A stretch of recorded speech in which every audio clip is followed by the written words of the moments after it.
வணக்கம். சமீபத்தில ஒரு ஸ்பெக்குலேஷன் ஒண்ணு போயிட்டுருக்கு. ஸ்பெக்குலேஷன்னா வந்து ஒரு மாரி வந்து பார்த்தீங்கன்னா, பேச்சுக்கள் சிலதெல்லாம் வந்து அடிபடுது. உறுதிப்படுத்தப்படாத தகவல்கள்லாம் வந்து சிலதெல்லாம் வந்து கசிஞ்சிருக்கு. அதை குறித்து தான் வந்து பேச போறோம். இப்ப நம்பளே வந்து பார்த்தீங்கன்னா, "இதுதான்ப்பா, இப்படிதான்" அப்படின்னு சொல்லிட்டு இது உறுதிப்பட்ட ஒரு தகவல் அப்படின்னு சொல்ல முடியாது. என்னலாம் பேசிக்கிறாங்க அப்படிங்கிறத உங்ககிட்ட வந்து சொல்லப் போறோம்.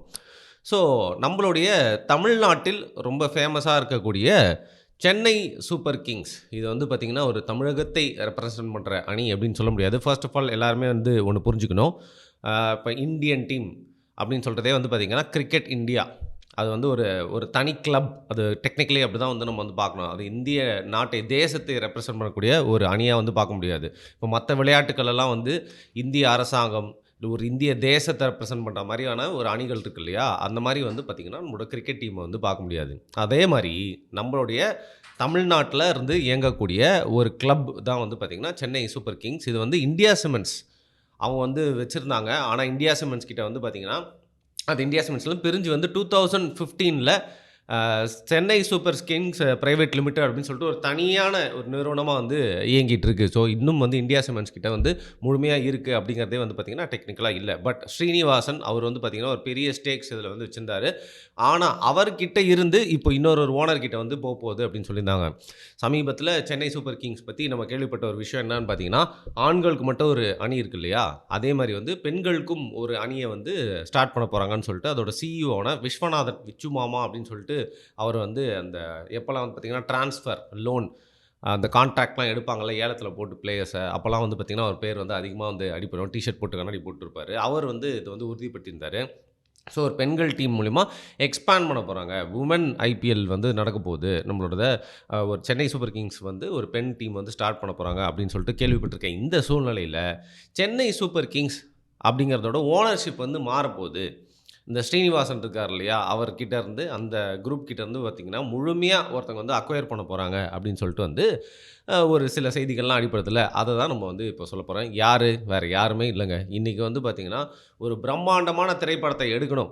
உதாரணத்துக்கு தமிழ் சினிமால உச்ச நட்சத்திரங்களா இன்னைக்கும் முழங்கிட்டு இருக்கக்கூடிய ரஜினிகாந்தா இருக்கட்டும், கமலஹாசனா இருக்கட்டும், அவங்க 2 பேர் சேர்றாங்க அப்படின்னா, இல்ல இதில தனித்தனியாவே படங்கள் நடிக்கிறாங்கன்னா கூட அவங்களுக்கு ஒரு ஹை பட்ஜெட் மூவி எடுக்கணும் அப்படின்னா, அதற்கு ஒரே நிறுவனம் தான் வந்து பார்த்தீங்கன்னா வந்து இன்னைக்கு இருக்கிறது. சிவப்பு பூதம் அப்படிங்கிறது. அதே மாரி இந்த சிவப்பு பூதம் நிறுவனம் மாரியே வந்து பார்த்தீங்கன்னா, அந்த குடும்பத்தை சேர்ந்தவங்க தான் வந்து இந்த சென்னை சூப்பர் கிங்ஸ வந்து முழுமையா அக்வயர் பண்ண போறாங்க. ஃபுல் ஷேர்ஸ வந்து வாங்க போறாங்க அப்படிங்கிற மாரியான தகவல்கள் நம்மளுக்கு வந்து அடிபடுது. எப்பவுமே வந்து அதற்கான வாய்ப்பு இருக்கா அப்படின்னு பார்த்தீங்கன்னா வந்து இருக்கலாமே. ஏன்? இந்த இந்திய நாட்ல வந்து ஒரு ஒரு டீம வாங்குறதுக்கு வந்து யாருக்குமே உரிமை இல்லையா? அப்படிங்கிற ஒரு பார்வையில பார்த்தா வந்து வாங்கலாம். அதுக்கான காசு இருந்தா, அந்த ஓனர் வித்தா, ஏன் வாங்கக்கூடாது? அப்படிங்கிற மாரி தான் இருக்கு. இவங்களுடைய ஃபேமிலியில வந்து பார்த்தீங்கன்னா வந்து, இன்னைக்கு இந்த இட்லி கடை, அதுக்கப்புறம் வந்து பார்த்தீங்கன்னா, நம்மளோட பராசக்தி இதெல்லாம் வந்து ப்ரொடியூசர் டிஸ்ட்ரிபியூட் பண்ண ஒரு சின்ன சிறுவன் இருக்கார்ல, அவங்களுடைய தாத்தா யாருன்னு பார்த்தீங்கன்னா, நம்முடைய முதல்வரான ஸ்டாலின். அவருடைய அப்பாவே வந்து கிரிக்கெட்டின் தீவிரமான ரசிகர். எப்பவுமே வந்து இந்தியன் டீம் விளையாடுதுன்னா, அத போயிட்டு வந்து பெவிலியன்ல உட்கார்ந்து நெறைய வாட்டி வந்து பார்த்துருக்காரு. ஏன் இதே சென்னை சூப்பர் கிங்ஸோட மேட்ச்சே வந்து நெறைய வாட்டி வந்து ஆசைப்பட்டு விரும்பி பார்க்குறது மட்டும் இல்லாம, எப்பலாம் போயிட்டு ஸ்டேடியம்ல பார்க்க முடியலையோ வந்து மேட்ச்சோட அப்டேட்ஸு, ஸ்டாட்ஸு அதெல்லாம் வந்து மேட்ச்ச பார்க்க முடியலனாலும் கேட்டு தெரிஞ்சுக்கிற அளவுக்கு கிரிக்கெட் மீது ஆர்வம் கொண்டவர். ஆனா, இன்னைக்கு முதல்வரா இருக்கக்கூடியவர் வந்து பார்த்தீங்கன்னா வந்து, கிரிக்கெட்ட போயிட்டு பெவிலியன்ல எத்தன வாட்டி உட்கார்ந்து பார்த்துருக்காருன்னு தெரியாது. ஒரு கிரேட் லெக் ஸ்பின்னர். ஒரு கிரேட் லெக் ஸ்பின்னர் அப்படிங்கிறனால வந்து பார்த்தீங்கன்னா, எந்த பால் போட்டாலும் 6 அடிப்பாரு. அது எப்புட்றா வந்து பவுலிங் போட்டு 6 அடிக்க முடியும்னு கேட்டீங்கன்னா, இவரால பண்ண முடியும். அந்த அளவுக்கு வந்து கிரிக்கெட்ல ரொம்ப இன்வால்வ்டான ஒரு நபர். அண்ட் அவருடைய மகனான துணை முதல்வரா இருக்கக்கூடிய உதயநிதி ஸ்டாலின், அவர் வந்து பார்த்தீங்கன்னா, கிரிக்கெட் விளையாடி நான் பார்த்ததில்ல. பட் பல மேட்சுகள வந்து பெவிலியன்லேருந்து வந்து பதவியில இருந்தப்பவும் போய் பார்த்துருக்காரு. அதையும் நம்ம வந்து பார்த்துருக்கோம். ஸோ பேசிக்கலி இவங்களுக்கு வந்து கிரிக்கெட் மேல இன்ட்ரெஸ்ட் இருக்கு அப்படிங்கிறது ஒரு பக்கம் இருந்தாலும், இந்த அணி மேல அவங்களுக்கு ஒரு இன்ட்ரெஸ்ட் இருக்கு அப்படிங்கிற மாரி முதல்ல இருந்து நம்மளுக்கு ஒரு பார்வை இருக்கு. அது மட்டும் இல்லாம, இந்த ஸ்ரீனிவாசன் இருக்கார் இல்லையா? அவர் வந்து பார்த்தீங்கன்னா, இந்த ஃபேமிலியோட ரொம்ப நெருக்கம் காட்டக்கூடியவர். இதற்கு முன்னர் அந்த தொழிலெல்லாம் தாண்டி வந்து பார்த்தீங்கன்னா, இந்த ஃபேமிலிக்கு ஏதாவது ஒரு ப்ராப்ளம் அப்படின்னு இருந்தா, இல்ல கூட்டணி பேச்சுவார்த்தைகள்லாம் எப்பலாம் தேவைப்பட்டதோ, அந்த நேரத்தில பல இடங்கள்ல போயிட்டு லாபியும் இந்த பார்த்தீங்கன்னா, பாஸ்ட்ல வந்து பண்ணியிருக்காரு. அந்த அளவுக்கு இந்த ஃபேமிலியோட ரொம்ப நெருக்கமா இருந்திருக்காரு. இப்ப அவர பத்தி சொல்லணும் அப்படின்னு பார்த்தீங்கன்னா வந்து, இந்தியா சிமெண்ட்ஸே வந்து அல்ட்ராடெக் சிமெண்ட் அப்படிங்கிற ஒரு கம்பெனி கிட்ட வந்து ஒரு பெரிய ஷேர் போற மாரி தான் வந்து போயிருக்கு அப்படிங்கிறது தான் நம்மளுக்கு வந்து ரீசென்ட்ல நம்மளுக்கு கிடைச்சிருக்க ஒரு தகவலா இருக்கு. அப்பேற்பட்ட சூழ்நிலையில, ஸ்ரீனிவாசன் அவர்கள் இந்த டீமை வந்து அப்படியே கைமாத்தி விடுறதுக்கான வாய்ப்பு எந்த அளவுக்கு இருக்குன்னு பார்த்தா இருக்கிறதுக்கான வாய்ப்பு இருக்குது அப்படின்னு தான் வந்து தோணுது. அந்த வகையில் இந்த டீமை வாங்குறதுக்கான முழு அதுக்கான ஒரு கெப்பாசிட்டி அப்படின்னு பார்த்தீங்கன்னா வந்து டிஎம்கே சம்மந்தப்பட்ட இந்த ஃபேமிலிக்கு இருக்குது. அது என்ன மாதிரியான இன்ட்ரெஸ்ட்டு சரி இதில் வந்து பார்த்தீங்கன்னா வந்து நிறைய காசு பொருளுது அப்படிங்கிறதையும் தாண்டி ஏன் இந்த டீமை வந்து வந்து வாங்கலாம் அப்படின்னு பார்த்தீங்கன்னா சைக்காலஜிக்கலாக நீங்கள் வந்து பார்க்கணும். ஸோ ஏற்கனவே வந்து இவங்களுடைய ஃபேமிலியிலேருந்தே கலாநிதி மாறன் அவர் வந்து பார்த்திங்கன்னா டெக்கன் சார்ஜர்ஸாக ஒரு காலகட்டத்தில் வந்து ஆந்திர பிரதேஷ் ஒருங்கிணைந்த ஆந்திர பிரதேஷை வந்து ரெப்ரசன்ட் பண்ணிட்டு இருந்த டெக்கன் சார்ஜர்ஸ் போனதுக்கப்புறமா சன்ரைசர்ஸ் அப்படின்னு சொல்லிட்டு ஒரு டீமை வந்து அவங்க ஸ்டார்ட் பண்ணி இப்போ வந்து அவங்களுடைய மகள் அதை வந்து நிர்வகிச்சிட்ருக்காங்க. ஸோ டைட்டிலுக்காக வந்து பார்த்திங்கன்னா தொடர்ந்து போராடிட்டு இருக்க அந்த சூழ்நிலையில் அந்த டீமையும் வந்து நல்லா நடத்திட்டு இருக்காங்க. ஸோ அவர் ஆந்திராவை ரெப்ரசன்ட் பண்ணுற ஒரு டீமாக இருக்குது. அது மாதிரியே வந்து பார்த்திங்கன்னா தமிழ்நாட்டிலையும் சிஎஸ்கே அப்படிங்கிறதுக்கு இப்போது எல்லாருக்குமே வந்து இந்த ஐபிஎல் ஆரம்பிக்கிறப்போ அந்த மைண்ட் செட்டே வேறு மாதிரி இருந்துச்சு. சிஎஸ்கேனா தமிழ்நாடு, தமிழ்நாடுனா சிஎஸ்கே அப்படின்னு சொல்லிட்டு. பட் கொஞ்சம் கொஞ்சமாக வந்து பார்த்திங்கன்னா வந்து கொஞ்சம் அறிவு எக்ஸ்பேண்ட் ஆரம்பித்தோன்னே அது வந்து ஒரு கிளப்பு. அதில் பார்த்திங்கன்னா எல்லாருமே வந்து சென்னைங்கிற பேர் மட்டும்தான் இருக்குது அப்படிங்கிறத தாண்டி கண்டிப்பாக அதில் வந்து பெரும்பான்மையாக தமிழக வீரர்கள் விளையாட வேண்டிய அவசியம் இல்லை. ஒரு காலகட்டத்தில் 2-3 வீரர்கள் விளையாடிட்டு இருந்தாலும் கொஞ்சம் கொஞ்சமாக வந்து பார்த்திங்கன்னா ஏன் முற்றிலுமாக வந்து தமிழகத்தை சார்ந்த எந்த ஒரு வீரருமே இல்லாமல் இயங்கிட்டு இருக்க ஒரு டீமாக அது வந்து மாறிடுச்சு. அப்புறம் ஒரு 10 வருஷம் தாண்டினதுக்கப்புறம் தான் நிறைய பேருக்கு தெளிவு வந்துச்சு. ஓகே அதை ஒரு டீமாக பார்க்கணும், தமிழ்நாட்டை ரெப்ரசென்ட் பண்ணுறதுலாம் இல்லை அப்படின்னு சொல்லிட்டு கொஞ்சம் உணர்ச்சி உள்ளவங்களாம் வந்து பார்த்திங்கன்னா காவேரி போராட்டத்துக்கு அப்போது வந்து சிஎஸ்கே முக்கியமாக இல்லை நம்மளுடைய நீர் உரிமை முக்கியமாக அப்படின்னு சொல்லிட்டு கொஞ்சம் போராட்டத்தெல்லாம் இறங்கி அந்த மேட்சிங் நடக்கும்போதெல்லாம் வந்து ப்ரொட்டஸ்ட்லாம் வந்து பண்ணியிருக்காங்க. இது மாதிரி மட்டும் இல்லாமல் இன்றைக்கி இருக்க சூழ்நிலை அது ஒரு கிளப் அப்படிங்கிறத புரிஞ்சுட்டு தமிழ்நாட்டுக்கும் அந்த டீம் எந்த ஒரு ரெப்ரசன்டேஷனும் வந்து வைக்க முடியாது அப்படிங்கிறத புரிஞ்சுட்டாங்க. ஆனால் இப்போ நம்ம கர்நாடகாவில் எடுத்துக்கிட்டிங்கன்னா வந்து சூழலே வேறு. ஆர்சிபி தான் கர்நாடகா தான் ஆர்சிபி அப்படிங்கிறப்ப நிஜமாகவே அவங்க பார்க்குறாங்கங்க.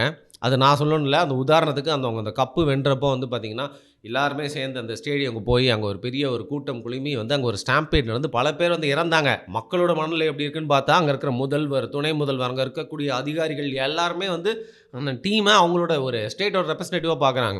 அதனால தான் அவங்களோட ஸ்டேட் ஃப்ளாகுன்னு சொல்லப்படுற இப்போ கூட ரொம்ப ஃபேமஸாக இருக்குல்ல அந்த ஸ்டேட் ஃப்ளாகு சிவப்பு மஞ்சள் அதையே வந்து பார்த்திங்கன்னா அதற்கு வந்து அந்த டீமோட ஜெர்சி கலர்லேயே வந்து வச்சுருப்பாங்க. அந்த ஊரில் போய் பேசி பார்த்தாலே அப்படி தான் தெரியுது. ஆனால் நம்ம ஊரில் வந்து கொஞ்சம் தெளிவு அடைஞ்சிருக்காங்க.